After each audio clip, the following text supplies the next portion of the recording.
ये polity series का part 35 होगा और आज हम देखेंगे कौन कौन से क्वेश्चन आयोग ने पूछे पिछले सालों में। यहाँ पर क्वेश्चन हिंदी और इंग्लिश दोनों लैंग्वेज में होते हैं, तो इंग्लिश और हिंदी दोनों विद्यार्थी जो है इस सीरीज का जो मैंने पिछले साल की क्वेश्चन है 2023 तक उनको मैं डिस्कस कर रहा हूँ, तो इसका फायदा उठा सकते हैं। 50% से ज्यादा चांस आपके सेलेक्ट होंगे या नहीं होंगे, वो इसी बात पर निर्भर करता है कि आपने पिछले साल के क्वेश्चन अच्छे से किए हैं या नहीं किए हैं। अब हम पहले दो आर्टिकल देखते हैं क्योंकि ये दो आर्टिकल पर क्वेश्चन है। देखिए, एक तो आर्टिकल 160 ये कहता है कि प्रेसिडेंट जब कभी भी मान लो एक्स्ट्राऑर्डिनरी सिचुएशन आ गई किसी स्टेट में, मान लो कोई स्टेट है, पंजाब ले लेते हैं हम, तो पंजाब में मान लो प्रेसिडेंट रूल लगा दिया। प्रेसिडेंट रूल लगाने के बाद एक्स्ट्राऑर्डिनरी पावर अब इसके पास आ गई, वो पावर आई प्रेसिडेंट के बाद। लेकिन प्रेसिडेंट अब खुद तो जाएंगे नहीं वहां पर उसको गवर्न करने के लिए, तो वो अपना एक एजेंट भेजते हैं।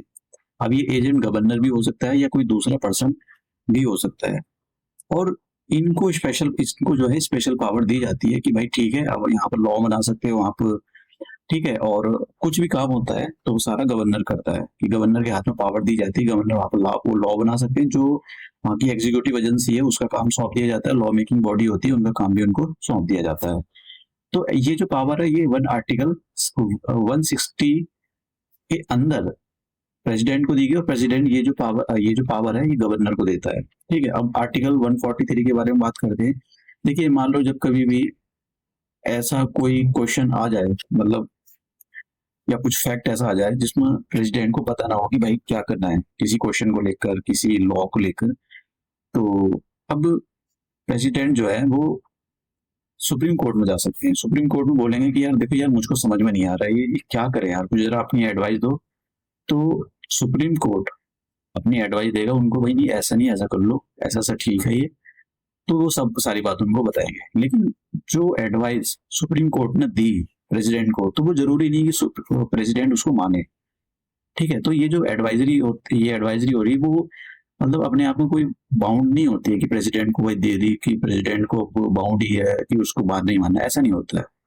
ठीक है, ये प्रेसिडेंट के ऊपर डिपेंड है, उसकी एडवाइस मान भी सकते हैं सुप्रीम कोर्ट की और नहीं भी मान सकते। तो ये जो पावर है कि प्रेसिडेंट सुप्रीम कोर्ट से कंसल्ट कर सकते हैं, ये आर्टिकल 143 के अंदर दी गई है। ठीक है, तो ये दो आर्टिकल याद रखना, इन पर क्वेश्चन है। नेक्स्ट क्वेश्चन अब देखते हैं। क्वेश्चन देखिए, ये पिछली बार भी इस टाइप के क्वेश्चन थे, मैंने पिछले लेक्चर में आपको बताया था। Under which following articles of the constitution president of India has been empowered to promulgate and ordinance. Promulgate का मतलब होता है, प्रोमलगेट का मतलब होता है जारी करना, ऑर्डिनेंस का मतलब है अध्यादेश। तो हमारा जो कॉन्स्टिट्यूशन है उसके किस अनुच्छेद के अंडर प्रेसिडेंट्स को ये पावर है कि वो ऑर्डिनेंस या मतलब अनुच्छेद को जारी कर सकते हैं? तो मैंने आपको बताया था आर्टिकल 123 के अंदर ये पावर दी गई है। मैंने पिछले लेक्चर में आर्टिकल आपको बताया था। अब फिर से वही क्वेश्चन अलग फॉर्म में आया है। Under which of the constitution president of the India has been empowered to promulgate the ordinance. ठीक है, संविधान के किस अनुच्छेद के तहत भारत के राष्ट्रपति को अध्यादेश जारी करने का अधिकार दिया गया है? तो आपको पता होना चाहिए, ये जो अनुच्छेद 123 के अंदर ये जो है भारत प्रेसिडेंट को ये अधिकार है। नेक्स्ट क्वेश्चन देखिए, अब यहाँ पर मैं आपको बता देता हूँ, ये थोड़ा सा एक्सपर्ट क्वेश्चन है, आपको पता होना चाहिए, आप लिख भी सकते हो। जो फाइनेंस कमीशन होता है उसके चेयरमैन को प्रेसिडेंट अपॉइंट करते हैं। यूनियन पब्लिक सर्विस कमीशन उसके चेयरमैन और उसके जो चेयरमैन को अपॉइंट करते हैं, और जो प्राइम मिनिस्टर होते हैं उनको अपॉइंट करते हैं। जो उनकी यूनियन कैबिनेट होती है उसको अपॉइंट करते हैं, उनके जितने भी यूनियन कैबिनेट के पर्सन होते हैं उनको अपॉइंट करते हैं। और national commission for scheduled caste उसके चेयरमैन को अपॉइंट करते हैं। National commission for scheduled tribe उसके चेयरमैन को अपॉइंट करते हैं। National commission for backward classes उसके चेयरमैन को अपॉइंट करते हैं। तो ये कुछ अपॉइंटमेंट है जो आपको पता होनी चाहिए। और जो कंट्रोलर एंड ऑडिटर जनरल का जो मतलब जो वे होते हैं उनको अपॉइंट किया जाता है। तो कुछ पता प्लानिंग कमीशन का, चलो प्लानिंग कमीशन अब चला गया है। अब देखो, तो chairman of the finance commission, ये सही बात है, इसको अपॉइंट करते हैं। Vice chairman of the planning commission, तो वाइस चेयरमैन ऑफ द देखिए यहाँ पर chairman of the finance commission ये अपॉइंट किया जाता है हर 5 साल के बाद। और ये जो है vice chairman of the planning commission, ये इसको प्राइम मिनिस्टर अपॉइंट करते थे। अब तो ये बंद कर दिया प्लानिंग कमीशन, इसकी जगह नीति आयोग आ गया।